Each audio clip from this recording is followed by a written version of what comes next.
Hey guys, today we're diving into the exciting world of new construction. I'm Genevieve Hartley with Compass Real Estate, and today, as your trusted real estate expert, I'm going to be sharing everything you need to know about new construction. Customizing your home from the ground up is such a great opportunity, but that is actually going to influence, first of all, what builder is going to be willing to let you make all those decisions, and two, if you have enough time to make this work for you. So the deepest level of custom build is probably the one that most people dream about. This is where you're working with an architect to come up with the floor plans to get all of these approved by the city. You're dealing with all of the different little details of the house, choosing everything and working with the builder from start to finish. This is also, unfortunately, the rarest type of new construction. Just by the nature of it, it is the most expensive and the most time-consuming, so I'm not going to spend too much time on that today. A more common type of new construction is going to be the type where the builder provides you with the floor plan, basically the bones of the house, and you get to choose what you want for the finishes. So you can say, hey, I'd like carpet in this area instead of hardwood floors. I want this kind of tile for my kitchen backsplash and things like that. The key for how deep you can go on these customizations is going to be your timeline.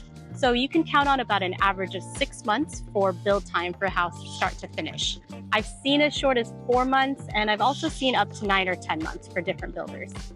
As you can imagine, a lot of coordinating goes into building a house. So trying to pin down an exact move-in date 9 or 10 months in advance is pretty impossible. So make sure that you have time to be a little bit flexible. Lastly, some builders are only going to offer inventory homes. So these are still new construction, but everything has been predetermined, pre-ordered, and pre-planned.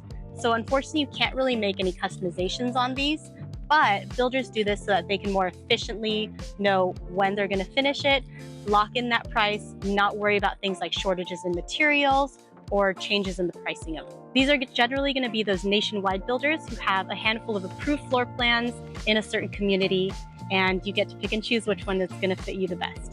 They do like to pre-sell their homes, but they sometimes have a couple that squeak through, and you can hop on those if you've got your financing in order or if you've got a short time frame to work with. So speaking of financing, if you haven't watched my video about pre-qualifications and pre-approvals, go over and do that. In short, you're going to want to contact a lender and figure out your comfortable budget before you start shopping for homes. The worst thing is when you figure out what house you want, what builder you want, then it turns out, let's say your debt to income ratio is too high to qualify, or you qualify for a budget that's just a hair too short. A second layer of consideration, specifically when you're dealing with new construction, is that a lot of these builders have their own preferred lenders. They always give incentives if you work with these lenders in terms of maybe some closing cost assistance, maybe some extra appliances that they'll throw in, but it's going to be really crucial to compare all of these items to a quote from a normal outside lender. What happens a lot of the time is that these preferred lenders are going to inflate their interest rates to make up for these closing cost incentives that they give you. So crunch the numbers, have your agent help you with looking at all of these things and see which one's going to truly be the better deal for you. Once you've decided that you do want to explore new construction, ask your real estate agent about which builders in the area are active, who are going to stand behind their product, who have great reputations and really good warranty programs. Warranties are going to come in the form of probably a 1-5 or a 1-10. So these are the different years that they're going to cover different aspects of your house. This is typically going to be 1 year for absolutely everything in the home, 2 years for electrical, plumbing, all the systems in the house, and then 5 or 10 years for foundation coverage.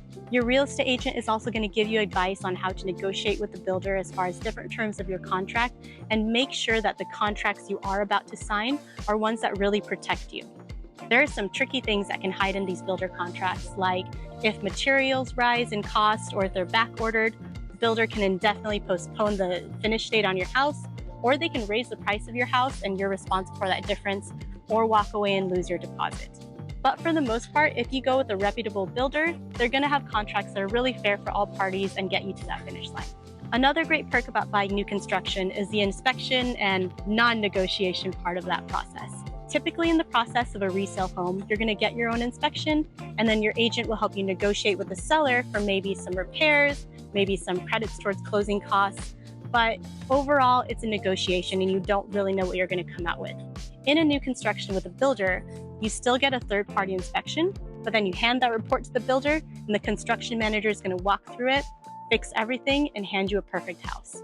You'll even get a blue tape walk towards the end where you go through the house with a roll of blue tape, stick everything on the walls if you see scuffs, if you see anything that's out of the norm, and you'll go through and make sure that each item on that inspection report was actually addressed. So in short, buying a new construction home is relatively low risk if you do it right.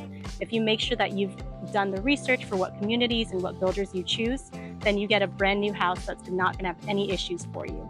And if any issues arise, you have that strong warranty that you can lean on. And there you have it, the ultimate guide to buying a new construction home. There's going to be a lot of nuances in there that I wasn't able to fit into this video. I'm not going to give away all of my secrets. So if you have any questions, as always, feel free to reach out to me and I'd love to chat and pick your brain about what you're thinking. Thanks for watching, and I'll see you in the next video.